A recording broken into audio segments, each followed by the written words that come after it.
Hello everybody, it's Tommy and welcome back to another Create a Sim for the Disney Save. Today we are working on a super quick townie video. This is General Li from Mulan, otherwise known as Shang's father, who's seen pretty briefly in the beginning of the movie but is kind of an important character to Shang's development. And I always like to include characters that are at least like extended family members and other family members in general that we can include, especially for some of our main characters like Shang. So patrons actually recommended that we possibly include Shang's dad, and originally I think he was going to live with Shang, but once the residential was designed sort of more as like a campsite and based a little bit more off of the training grounds from Mulan instead of like doing a more traditional residential, I felt like it would be probably a bit better to do him as a townie. However, he's a little bit of a special townie, so Mount Komorebi has a lot of like culture and spiritual things and things that are, I think, a little bit significant to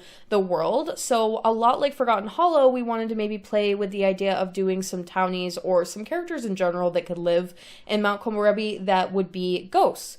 And General Li is actually going to be one of them, so he will be related to Shang. He will be a townie. He will not live at the residential with Shang, but he will be a ghost sim. So when you make ghost sims, you first have to kind of create them sort of traditionally, and then what's really unique about ghost sims is that depending on how they die in the game, they are given a special trait that describes how they die, but it also can coordinate to giving them certain weird things about like their character. Some of them get perks, some of them just have weird appearances, and none of them really correlate directly to a lot of deaths that we would see in Disney movies. Like, you're not going to find his specific death and be able to actually pick the exact one. Most of them are very general. It'll be like death by fire, death by drowning, those kinds of things.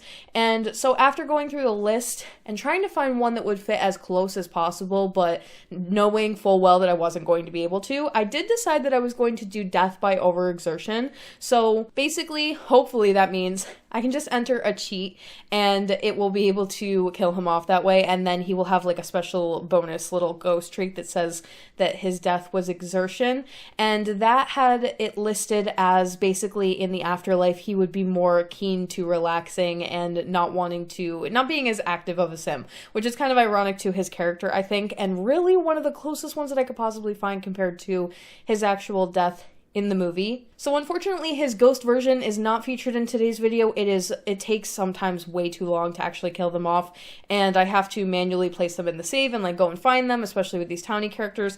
It's a little bit difficult, so I thought I would just show you guys the Create a Sim and let you know that he will be featured in the save file as a ghost sim, and when he does go up on the gallery, his ghost version will be the one that goes up on the gallery. As far as his general appearance, same thing that we have had across the board with a lot of the Mulan characters. Not the correct beard and not the correct hair, but I made do with what we have in the cast catalog and tried to find basically the best fit. And then his outfit was really interesting. He seems to be only shown once, and the outfit that he is wearing is just something, again, that we really do not have. And I didn't even really feel comfortable with a lot of the Star Wars clothing, where I've been leaning on that for a lot of Mulan characters. The Star Wars clothing wasn't exactly it this time around, so instead I decided to give him a couple of outfit choices. He has one Star Wars outfit, one that is, I think, from City Living potentially, or it could be the traditional like island living tunic and pants that I've been giving a lot of the characters. And then I went with one of the Snowy Escape more formal outfits that, again, it's not really close to what he wears in the movie, but it did slightly remind me of what he's wearing. And he will, of course, across the board have completed outfits in all of the various categories that are at least within the color scheme and trying to generally do within the movie scheming as well. And that's a little bit of a quick one today, but that is General Li. I hope you guys enjoyed today's video. Let me know what you thought of him in the comment section down below. We will have a cast later out this week as well for some more Mulan townies, and then a speed build coming up really soon. If you would like to support the Disney Save on Patreon, you can do so by clicking the link in my description box down below or the one at the end of the video. Thank you all so much for watching. Don't forget to like and subscribe for more. Hit that little bell icon below to turn on post notifications so you can get updated every single time I post, and I will talk to you all in the next one.